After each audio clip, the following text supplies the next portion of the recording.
Les défis sont nombreux. Nous avons des malades indigents qui viennent au CNHU et qui n'ont personne pour les prendre en charge. Donc nous sommes obligés de prendre en charge ces malades, de leur offrir de bonnes conditions afin qu'ils soient bien traités. Nous avons des difficultés pour avoir les kits de césarienne, des kits de l'apparatomie. Alors c'est un problème très difficile. Même les programmes opératoires au niveau du service sont suspendus. On ne fait face qu'aux urgences. Dr. Doc came about in September 2005. Hospital operating rooms, when they open up a surgical kit, there could be multiple sub-items, each one individually wrapped. They may use only 2 out of the 5 major sub-kits. And when they do that, by our statutes, they have to throw out the rest. But in reality, these are sterile things still unopened and unused. This is a orthopedic pack with about 30 items that are contained inside it. If this patient comes in here and the case gets canceled and this pack has already been opened, bingo. It's no good. We get everything from surgical gloves to gauze to gowns to needles and sutures and syringes. And remember, in most African countries, if you get cut from any reason, they can't suture you because they don't even have suture material. The ultimate bottom line is to create a database and an inventory, make it available like Amazon.com, where hospitals can just shop for what they want for free. We have over 20 hospitals and probably over 200 operating rooms.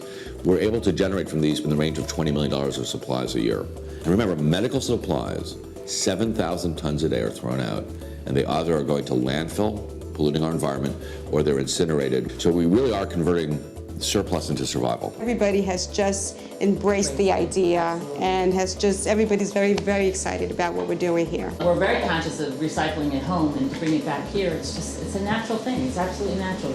Where do I throw it? It makes us all just feel better. Nobody likes something the way that it could be used somewhere else. Yeah, I think everybody's constantly looking for the bins. Where are the bins? Where are the bins? We operate on about a $20,000 budget to send $500,000 of supplies. We have sent a container to Ghana. We have sent a container to Benin. We have sent a container to Namibia and one to Ethiopia. Le don de Doc to Doc, ce serait une bouffée d'oxygène parce que quand j'ai vu la liste, ça s'étend sur au moins 6 à 7 pages. Et il y a beaucoup de consommables médicaux. Before I went to the Clinton Global Initiative in 2005, I was aware of problems in the world, but in some ways it was easy to tune it out, where you felt that you don't think you could change it because it's so massive. But then you realize you could help one person and it's making a difference.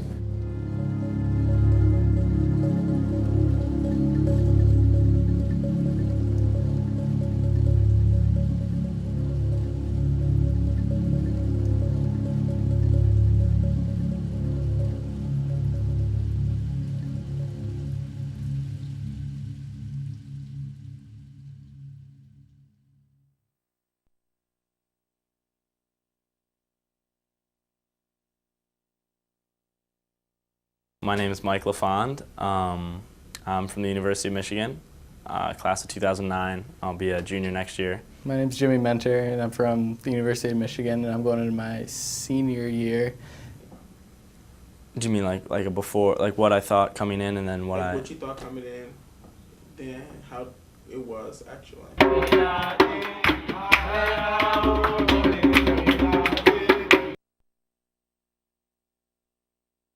We were in Benin to shoot a documentary about an NGO called Dr. Doc, who was shipping medical supplies that they collected in the U.S. to the hospital there in Cotonou. Going into Benin, we didn't know much. I mean, it's just one of those countries that sort of gets swept under the rug because it's relatively stable, and also because it borders Nigeria and Togo, and there's far more controversy and struggle there. My first impression of it was that there's no center to Cotonou. It's just a huge urban sprawl.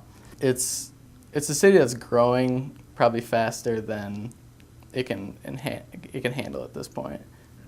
I mean, you go down a paved street and a block away, or like on a cross street is a dirt road. I mean, you see like shacks put up on the dirt road and people living in pretty, I mean, obviously poor conditions, and it's like that everywhere. And you think Cotonou is the biggest city in Benin. Like, how does it function without paved roads? I mean, how do half the roads get paved, and you leave the rest of them unpaved, and how do you leave these people behind, you know, like sort of defend for themselves in these shacks on the side of the road, and people do it. So we were there to go into the hospital and shoot day to day, and our first task was to shoot sort of the lack that they have there, and it's everywhere. I mean, you go there and like beds are torn, or they don't have enough of them, and people are outside waiting all the time, and you know, doctors are reusing gloves, or I mean, they don't have like the right syringes, and they don't have the surgical kits that they need. It seems like the people wanted people to know that like they're trying to help themselves, but at this point they've come to a point where they can't really do anything with the material that they have. In the hospital, they don't have a way to charge people, you know, to even pay for the material that they would need for like an operation or something like that. So they've kind of hit like a roadblock, and they need things like Dr. Doc and other volunteers and stuff to kind of overcome that barrier. So there's this lack there, but at the same time, there's something, I mean, something going on that's going to change that, and like there's systems in place.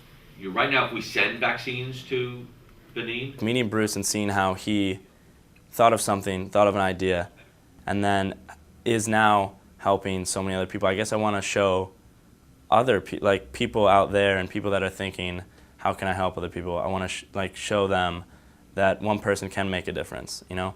And I mean, I guess Students of the World gets those people together, and even CGI gets people together like that, so they can see that they're not alone. They can see that they can make a difference.